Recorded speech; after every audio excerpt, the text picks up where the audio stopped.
विद्यास्तथा स्मृतिगिरो यमचिन्त्य शक्तिं सृष्टिस्थितिप्रलयकारणमामनन्ति तं श्यामसुन्दरमविक्रियमात्ममूर्तिं सर्वेश्वरं प्रणतिमात्रवशं भजामः। अज्ञाननिरतिरुपैति यया विशोषं भक्तिः परापि भजते परिपोषमुच्चैः तत्त्वं परं स्फुरति दुर्गममप्यजस्रं साद्गुण्यभित्स्वरचितां प्रणमामि गीताम्। नारायणं नमस्कृत्य नरं चैव नरोत्तमं देवीं सरस्वतीं व्यासं ततो जयमुदीरयेत्। हरे कृष्ण कृष्ण कृष्ण हरे हरे, हरे राम राम राम हरे हरे। गीता मंजरी का यह 164वां अंक है। विगत अंक में हम लोगों ने श्लोक संख्या 335 के आधार पर यह श्रवण किया, जो वर्ण के अनुसार विहित शास्त्र के द्वारा आदिष्ट धर्म है वह स्वधर्म है, और उस स्वधर्म में यदि हिंसा इत्यादि कुछ दोष भी हो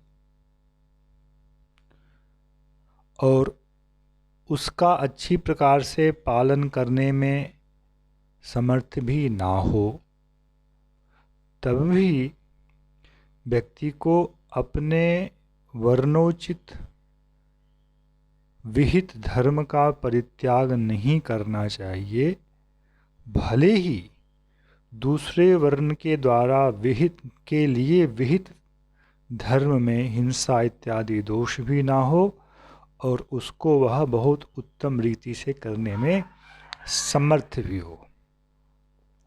तब उत्तम रीति से करने में समर्थ होने पर भी यदि उस कर्म को करने से किसी को निषेध किया जा रहा है, तो इससे इस विषय का खंडन हो जाता है कि केवल स्वभाव के आधार पर वर्ण की व्यवस्था होती है। वर्ण की व्यवस्था का आधार स्वभाव ना होकर जन्म ही सिद्ध होता है। स्वभाव से अतिरिक्त कर्म को कुशलता से कर पाने के अतिरिक्त एक विषय और इसमें चला आ रहा है, उस पर आप लोग ध्यान दे ही रहे हैं। भगवान बार बार कह रहे हैं, कुर्याद विद्वांस तथा अशक्तः, विद्वान असक्त होकर कर्म को करे।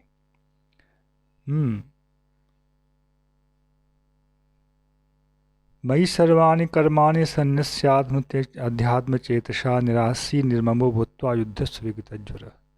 निरासी और निर्ममता, यह भी एक फैक्टर इसमें चला आ रहा है। इसलिए केवल कुशलता से कर्म करना यह किसी के धर्म का निर्णायक नहीं हो जाता है। वस्तुतः इस पर यदि हम लोग विचार करें, जन्म से ही जिसके लिए कर्तव्य का निर्धारण विहित है, वह जब उसके लिए प्रयत्न करेगा तो वह किसी भी विषय में अधिक कुशल होगा। किसी को केवल छोड़ दिया जाए कि तुम अपने हिसाब स्वभाव के हिसाब से करते रहो, तो उसका दोनों कुल नष्ट हो जाएगा। न घर का रहेगा न घाट का रहेगा, वो जीवन भर कुछ से कुछ करता रहेगा। जिस समय यह स्वभाव कहेगा उसमें वैसा करेगा, जिस समय दूसरे प्रकार की बात उसका स्वभाव कहेगा वैसा करता रहेगा। इस प्रकार से धर्म की स्थापना नहीं हो पाती है। इसलिए जन्मतः ही वर्ण की व्यवस्था है, और व्यक्ति यह जानकर जब जन्म से ही उसके लिए प्रयत्न करेगा तो वस्तुतः वह कुशलतम होगा उसमें। हाँ, उसके अंतर्गत ही स्वभाव के कारण फिर और उपभेद हो सकते हैं। जैसे पांडवों में ही हम देखते हैं युधिष्ठिर महाराज जी का स्वभाव भीम के स्वभाव से भिन्न है, तथापि युधिष्ठिर महाराज अपने स्वधर्म को कभी नहीं छोड़ते हैं। यह गूढ़ विषय है। और सबसे ऊपर यह विषय है कि क्या हम भगवान के द्वारा आदिष्ट मर्यादा को मानने के लिए तत्पर हैं? धर्म के द्वारा जो एक अपूर्व फल उत्पन्न होता है, जो हमारे जीवन का नियामक होता है, वह हमारे हाथ में नहीं है। कर्मण्येवाधिकारस्ते मा फलेषु कदाचन, यह जो भगवान ने कहा, इसमें फल के ऊपर हमारा अधिकार नहीं है। फल के ऊपर अधिकार ईश्वर का है। और ईश्वर यदि यह देखेंगे कि इसने हमारे द्वारा बनाई गई मर्यादा का उल्लंघन करके यदि कुछ किया है, तो फिर वह ईश्वर प्रसाद कैसे प्राप्त हो सकता है? ईश्वर की कृपा कैसे प्राप्त हो सकती है? वह फल कैसे प्राप्त होगा? तो इसमें केवल स्वभाव नहीं, कई अतिरिक्त विषय इसमें और भी हैं, जिसके आधार पर जन्मगत ही वर्ण का विभाजन किया गया है। और जन्म का आधार कर्म होता है, और यह सब कुछ ईश्वर के हाथ में, इसलिए ईश्वर ही जानते हैं इसका वर्ण यह है। स्थूल लोगों के लिए यह जन्म से विहित होता है।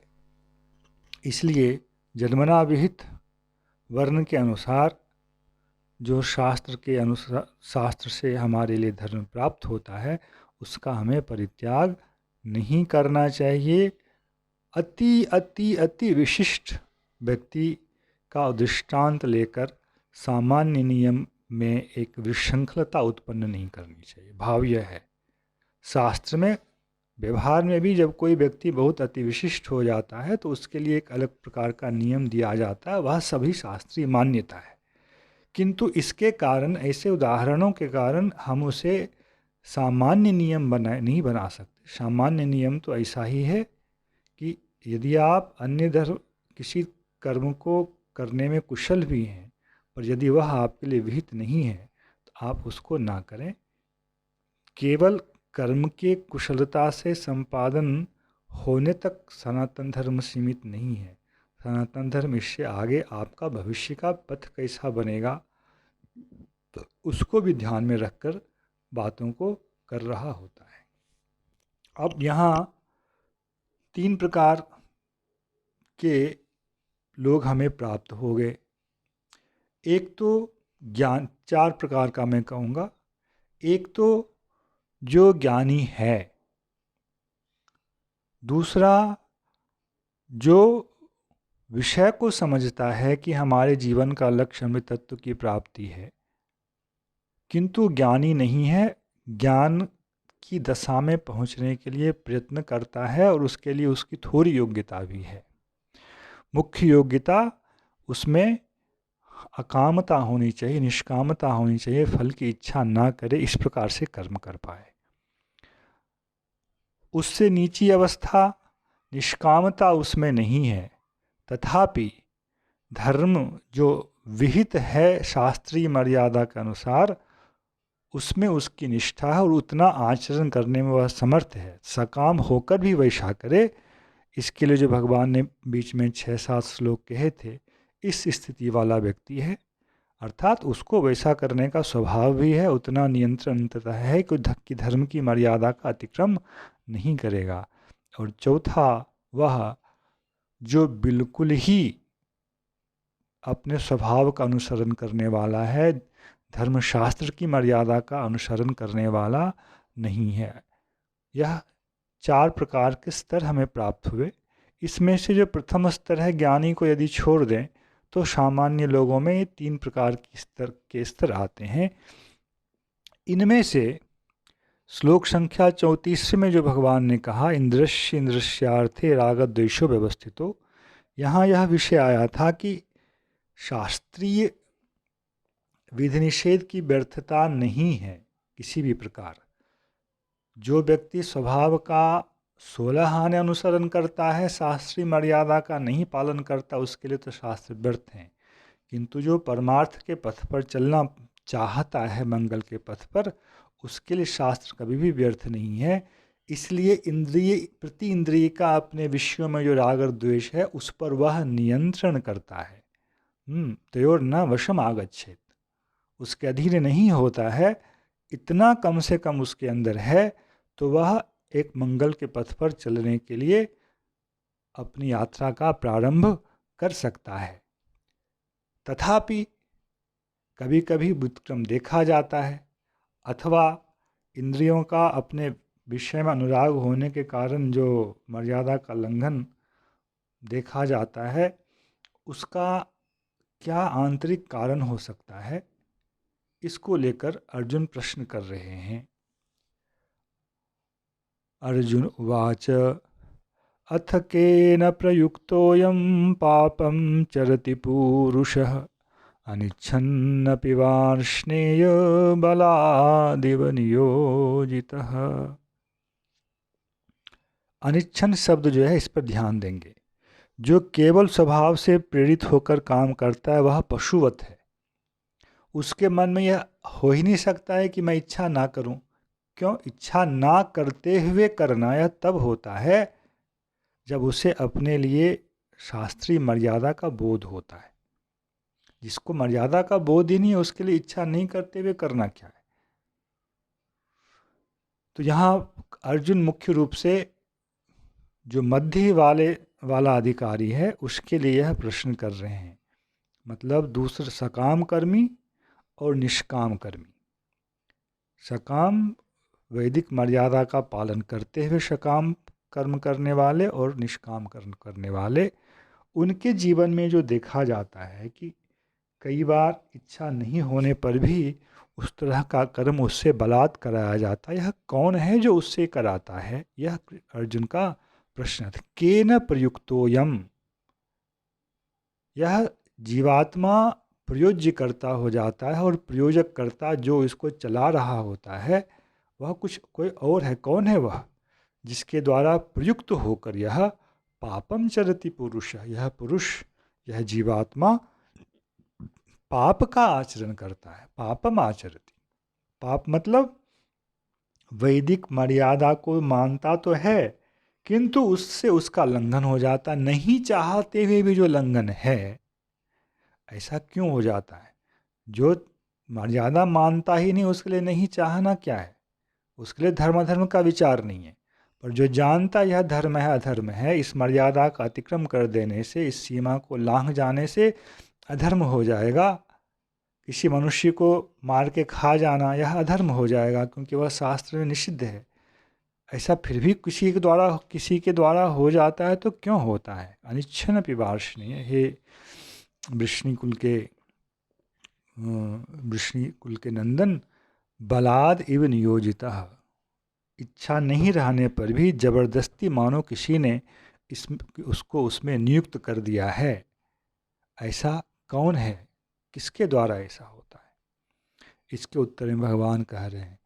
श्री भगवान वाच काम एष क्रोध एष रजो गुण समुद्भवः महाशनो महापाप्मा विद्येनमिह वैरिणम्।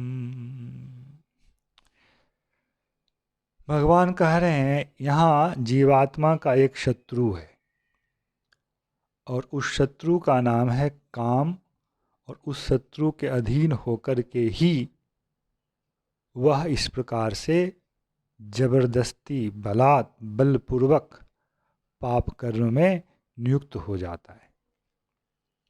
तो उसका परिचय क्या है? कहाँ से आया है? भगवान बोल रहे हैं रजो गुण समुद्भवः। एक बात को समझेंगे, गुण का विषय फिर से यहाँ आ गया। पहले ही प्रकृति ही क्रियमाणानि गुणैः कर्माणि विषय आया है। तो गुण से तो हमारा पीछा पूरी गीता में नहीं छूट सकता है। यह काम जो है यह रजोगुण से उत्पन्न होता है। रजोगुण समुद्भवः एष कामः। रजोगुण से उत्पन्न जो यह काम है इसको तुम जानो, यह शत्रु है। विद्धि एनम इह वैरिणम। इस विषय में शास्त्रीय विधि निषेध के पालन के संबंध में जीवात्मा का शत्रु जो है वह है काम। जैसे ही कोई जीवात्मा शास्त्रीय मर्यादा को मानने वाला हो जाता है, अपने वर्ण के हिसाब से अपने लिए विहित मर्यादा को मानने के लिए उसकी श्रद्धा होती है, तो वह जो अंश है वह सत्व गुण का कार्य है। भले ही फल की कामना उसकी होगी वैसे कर्म को करके, अंततः शास्त्र की मर्यादा में बंध करके ही मैं कामना को चाहूँगा, यह जो भावना है, श्रद्धा है उसकी, यह सत्वगुण का कार्य है। और कामना रजोगुण का कार्य है। यह कामना कम रजोगुण वाला यदि होता है और उसमें सत्वगुण का भी मिश्रण होता है, तब तो शास्त्र के अनुरूप ही होता है। किंतु सत्वगुण से रहित जो कामना होता है, घोर रजोगुण के द्वारा जो कामना है, वह शास्त्र की मर्यादा का लंघन कराने वाला होता है और वही जीवात्मा का शत्रु है। और उस कामना में जब किसी प्रकार की बाधा आती है तो वही कामना रजोगुण से घोर तमोगुण की ओर चली जाती है और वह क्रोध के रूप में परिणत हो जाती है। पहले दूसरे अध्याय में भगवान ने ध्यायतो विषयान पुंसः संगस्तेषु उपजायते संगात संजायते कामः कामात् क्रोधो विजायते, इस श्लोक में इस प्रक्रिया का वर्णन किया है। तो कामना जो है यह जीवात्मा का शत्रु है। और समय पर यह कामना कैसे उदित हो जाती है? प्राचीन वासना, हम तो कर्म करते ही रहते हैं कामना के अधीन होकर। किसी प्राचीन कर्म के द्वारा जो संस्कार हमारे हृदय में बनता है, समय आने पर गुण प्रकृति के अनुसार वह गुण जो है हठात प्रकट हो जाता है और फिर हमें मर्यादा का लंघन करने के लिए बाध्य कर देता है। तो यह काम जो है, इसके लिए भगवान यहाँ जो है दो विशेषण दे रहे, महाशनो महापापमा। जो मर्यादा का लंघन कराने वाला काम है वह ऐसा है, पर कुछ कामना का वह भाग, मतलब एक दूसरे प्रकार की कामना, प्रकार का मतलब है दूसरी इंटेंसिटी की कामना। कामना तो है पर वह मर्यादा का लंघन करने के लिए हमें बाध्य नहीं कर देती है। उसको छोड़ करके यह काम जो महाशनः महापापमा, दो विषय कहा यहाँ भगवान ने। महाशनः का मतलब होता है, अशन मतलब भोजन करना, खा जाना। यह ऐसा है कि जब यह उठता है बवंडर की तरह, तो हमारा जो धैर्य है, विवेक है, शास्त्रीय ज्ञान है, सब चीज़ को यह खा जाता है और यह महापापी है। इसको समझाने बुझाने से साम दाम भेद तीन नीतियों को यह नहीं मानता। इसके लिए तो फिर पशुनाम लगड़ो रथा नीति से उसको डंडा ही चाहिए, उसके अतिरिक्त वह नहीं मानता है। तो दो जो विशेषण हैं, यह सामान्य काम से इसको अलग करता है। यहाँ समझें, पहला अधिकारी जो ज्ञान वाला था वह तो कामना से मुक्त रहता है, कामना उसे स्पर्श नहीं करती है, अविद्या उसे स्पर्श नहीं करती है। कामना जो है प्रकृति के गुण, प्रकृति की वृत्ति, अविद्या का ही एक व्यवहार है, एक प्रभाव है, उसका ही एक रूप है। जीव के अंदर भोक्तापन है, अर्थात उसको सुख भोगने की इच्छा होती है और उसी किससे सुख भोगने की इच्छा होती है? प्रकृति से सुख भोगने की इच्छा होती है। तब प्रकृति अपनी अविद्या के द्वारा उसे अपना संसर्ग देती है। फिर जो अविद्या में अनेक प्रकार की तरंगे उठती हैं, वही हमारे लिए यहाँ कामनाएं हैं। और इन कामनाओं के पीछे पूर्व कर्मों के द्वारा जो वासना उत्पन्न होती है, संस्कार रहते हैं, वह सुप्त स्थिति है काम की। काम की सुप्त स्थिति वासना और जागृत स्थिति जो हम कामना व्यवहार में देखते हैं प्रकट होकर, और वह कामना फिर आगे प्रकट होकर क्रोध बन जाता है। तो यह प्रक्रिया है।